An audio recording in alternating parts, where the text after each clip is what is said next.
Bonjour à tous, bienvenue à cette séance, n'est-ce pas, de tutoriel concernant la rédaction en mathématiques.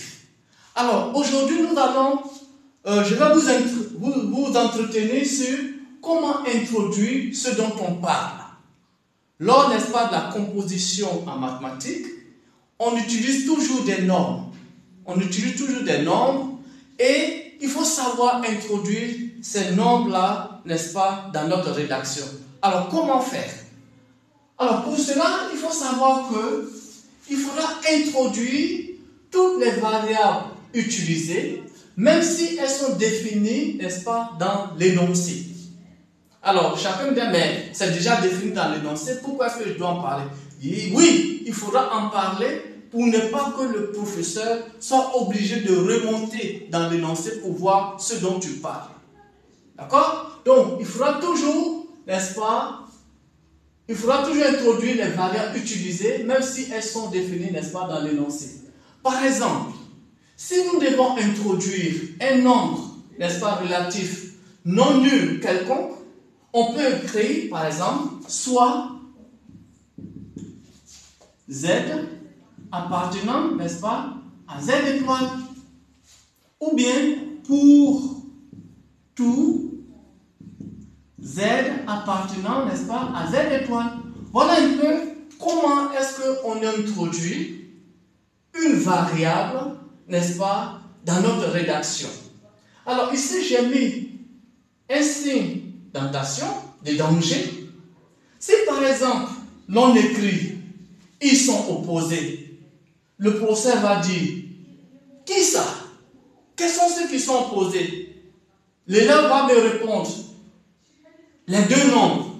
Mais il va dire quels sont ces nombres-là? De quel nombre parlez-vous?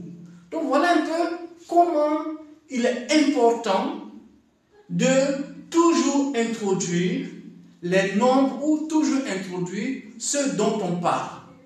Alors, nous allons donner également un exemple tout simple.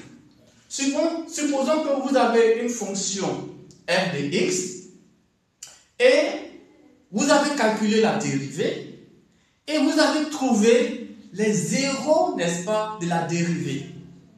Évidemment, ces zéros de la dérivée peuvent être, n'est-ce pas, de longs chiffres.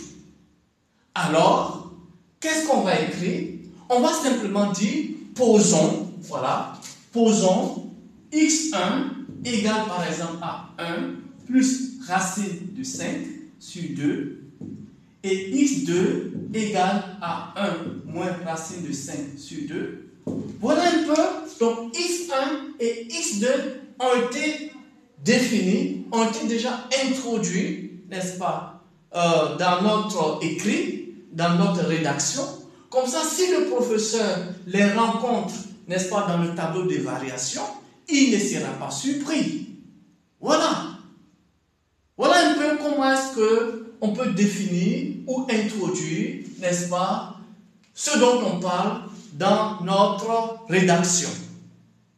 Alors, ceci tire à la fin, n'est-ce pas, de notre séance. Je vous encourage à pouvoir vous abonner à ma chaîne. N'oubliez pas, n'est-ce pas, de la liker et surtout, n'est-ce pas, de pouvoir la partager à vos amis.